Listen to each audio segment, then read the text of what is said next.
मंगल भवन अमंगल हारी, त्रबहु से दशरथ अजुर विहारी। लक्ष्मण गए बनहि जब, लीन मूल फलकन। जनक सुतासन बोले, बिहस कृपा सुख ब्रन।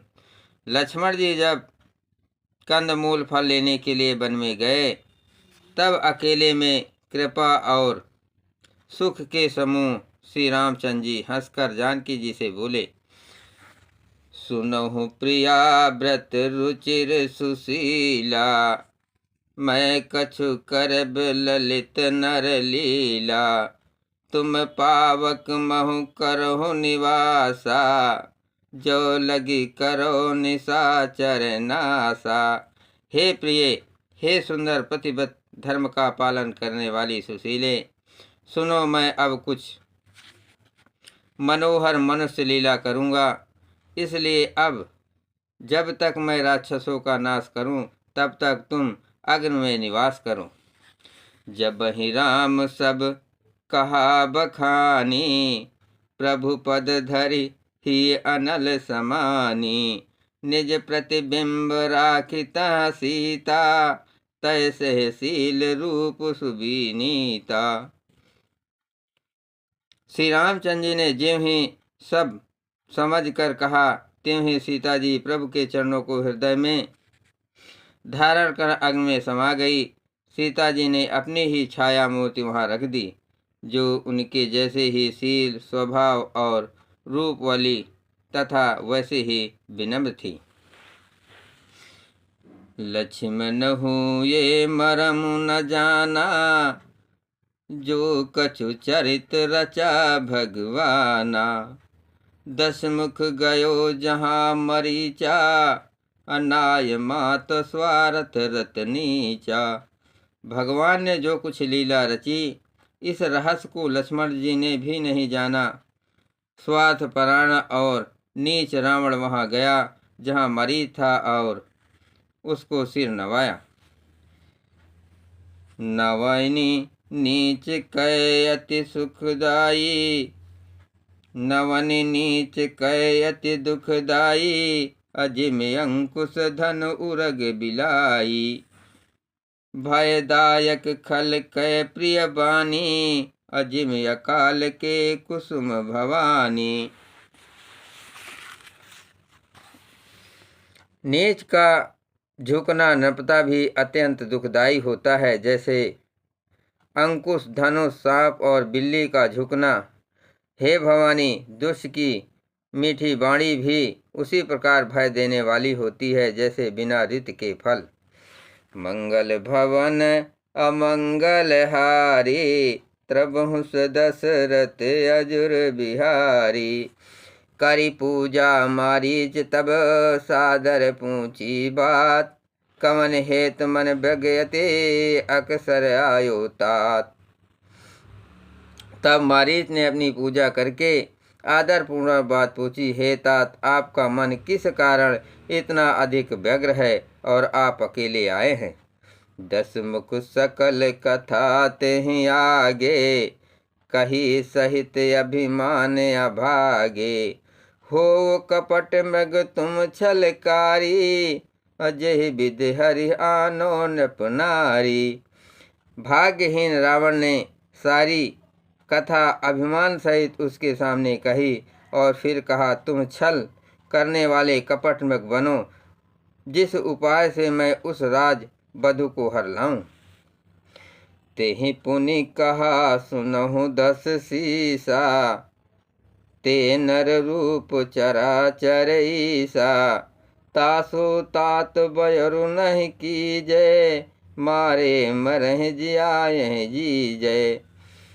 तब उसने मारीच ने कहा, हे दस्यु सुनिए, वे मनुष्य रूप में चराचर के ईश्वर हैं। हे तात, उनसे बैर न कीजिए, उन्हीं के मारने से मरना और उन्हीं के जिलाने से जीना होता है। सबका जीवन मरण उन्हीं के अधीन है। मुनि मख राखन गयो कुमारा, बिनु फर सर रघुपत मोहि मारा। सत जो जन आयो छन माही, तिन सन भयो किए भल नाही। यही राजकुमार मुनि विश्वामित्र के यज्ञ की रक्षा के लिए गए थे। उस समय श्री रघुनाथ जी बिना फल का बाण मुझे मारा था, जिससे मैं क्षण भर में 100 योजन आग गिरा। उनके बैर करने में भलाई नहीं है। भई मम कीट भृग की नाई, जहाँ तहाँ मैं देखूँ दो भाई। जो नर तात तथापि अति सूरा, तिन्हि विरोध न आई है पूरा। मेरी दशा तो भृंगी के कीड़े की सी हो गई।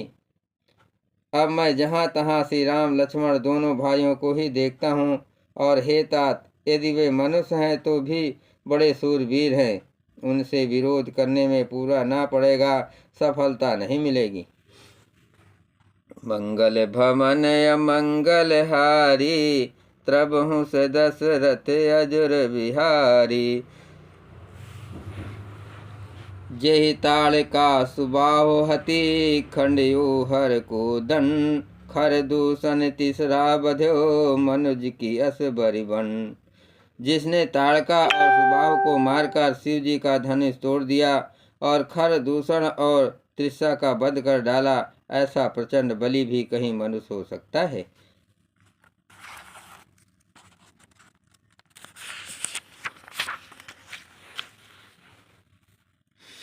जाहु भवन कुल कुशल विचारी, सुनत जरा दीसिन बहुगारी। गुरु जिम मूढ़ करस मम बोधा, कहु जग मोहि समान को जोधा।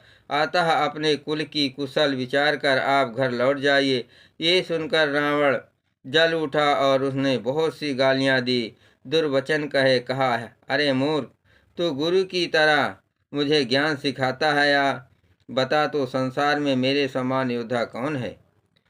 तब मारीच हृदय अनुमाना, न वही विरोधे नहीं कल्याणा। सस्ती मर्मी प्रभु सठ धनी, वैद बंद कवि भानस गुनी। तब मारीच ने हृदय में अनुमान किया कि सस्ती शस्त्रधारी, मर्मी भेद जानने वाला, समर्थ स्वामी, मूर्ख, धनवान, वैद, भाट, कवि और रसोइया, इन 9 व्यक्तियों से विरोध बैर करने में कल्याण कुशल नहीं होता। उभय भांति देखा निज मरना, तब ताकिस रघुनाथ सरना। तरुण देत मोहि बाधव अभागे, कस न मरो रघुपति सर लागे। जब मारीच ने दोनों प्रकार से अपना मरण देखा, तब उसने श्री रघुनाथ जी की शरण तक की, अर्थात उनके शरण जाने में ही कल्याण समझा। सोचा कि उत्तर देते ही नहीं करते ही ये अभागा मुझे मार डालेगा, फिर श्री रघुनाथ जी के बाण लगने से ही क्यों न मरूं। अस जिय जान दसानन संगा, चला राम पद प्रेम अभंगा। मन अति हरस जनावन तेहि, आज देखी हूँ परम स्नेही। हृदय में ऐसा समझकर वो रावण के साथ चला।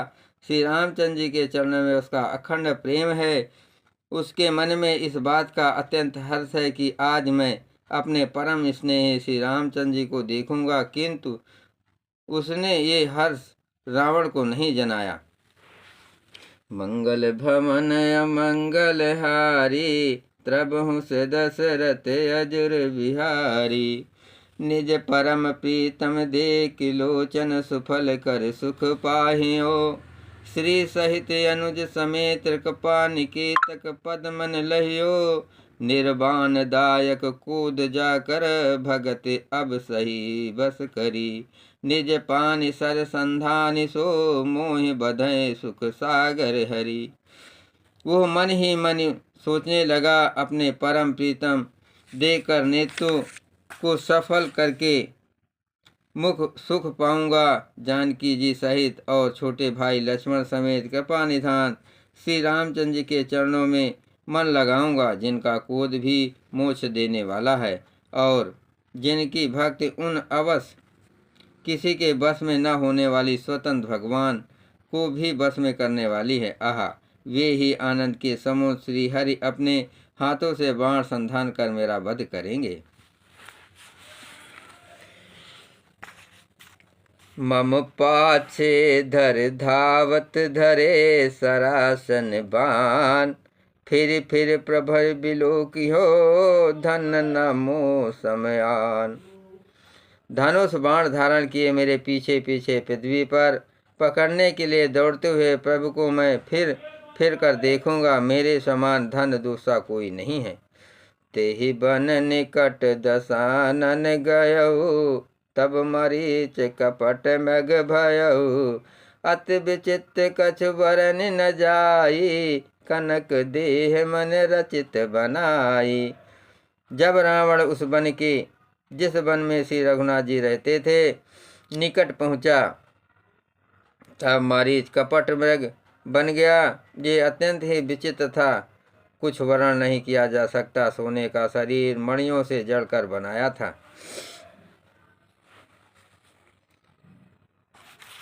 सीता परम रुचि मृग देखा, अंग अंग सुमनोहर वेशा। सुनहु देव रघुबीर कृपाला, यही मृग करे अति सुंदर छाला। सीता जी ने उस परम सुंदर हिरण को देखा, जिसके अंग अंग की छटा अत्यंत मनोहर थी। वे कहने लगी, हे देव, हे कृपालु रघुबीर, सुनिए, इस मृग की छाल बहुत ही सुंदर है। सत्य बंध प्रभु बध करे, आनहु चर्म कहित भय देहि। तब रघुपति जानत सब कारण, उठे हरख सुर काज सवारन। जानकी जी ने कहा, हे सत्य प्रतिज्ञ प्रभु, इसको मारकर इसका चमड़ा ला दीजिए। तब श्री रघुनाथ जी मारीच के कपट मृग बनने का सब कारण जानते हुए भी देवताओं का कार्य बनाने के लिए हर्षित होकर उठे। मृग बिलोक कटि परि कर बांधा, अकर तल चाप रुचिर सर साधा। प्रभु लक्ष्मण ही कहा समुझाई, फिरत विपिन निश्चर बहु भाई। हिरण को देखकर श्री रामचंद्र जी ने कमर में फेटा बांधा और हाथ में धनुष लेकर उस पर सुंदर दिव्य बाण चढ़ाया। फिर प्रभु ने लक्ष्मण जी को समझा कर कहा, हे भाई, वन में बहुत से राक्षस फिरते हैं। सीता केरि करो रखवारी, अबुध विवेक बल समय विचारी। प्रभु बिलो की चला मृग भाजी, अधाये राम सरासन साजी। तुम बुद्धि और विवेक के द्वारा बल और समय का विचार करके सीता जी की रखवाली करना। प्रभु को देखकर मृग भाग चला।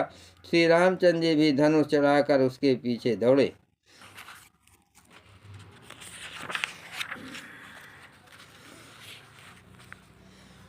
निगम नेत शिव ध्यान न पावा, माया मृग पाछे सुधावा। कबहु निकट पुनि दूर पराई, कबहु प्रगट कबहु छपाई। वेद जिनके विषय में नेत नेत कह रह जाते हैं, और शिव जी भी जिन्हें ध्यान में नहीं पाते, अर्थात जो मन और वाणी से नितांत पड़े हैं, वे ही श्री राम जी की माया से बने हुए मृग के पीछे दौड़ रहे हैं। वो कभी निकट आ जाता है और फिर दूर भाग जाता है, कभी तो प्रकट हो जाता है और कभी छिप जाता है। प्रगटत दुरत करत छल भूरी, यही विधि प्रभु गयो लय दूरी। तब तक राम कठिन सर मारा, अधरन परो कर घोर पुकारा। इस प्रकार प्रकट होता और छिपता हुआ तथा बहुतेरे छल करता हुआ वो प्रभु को दूर ले गया। तब श्री रामचंद्र ने तक का निशाना साध कर कठोर बाण मारा, जिससे लगते ही वो घोर शब्द कर कर पृथ्वी पर गिर पड़ा। लक्ष्मण कर प्रथम लय नामा, अपाछे सुमिरिस मन महु रामा। प्राण तजत प्रगटिस निज देहा, असुमरिस राम समेत सनेहा। पहले लक्ष्मण जी का नाम लेकर उसने पीछे मन में श्री रामचंद्र जी का स्मरण किया। प्राण त्याग करते समय उसने अपना राक्षसी शरीर प्रकट किया और प्रेम सहित श्री रामचंद्र जी का स्मरण किया। अंतर प्रेम तासु पहचाना, अमुनि दुर्लभ गत दीन सुजाना। सुजान सर्वज्ञ श्री रामचंद्र ने उसके हृदय के प्रेम को पहचान कर उसे वह गति अपना परम पद दी जो मुनियों को भी दुर्लभ नहीं है। जय श्री राम।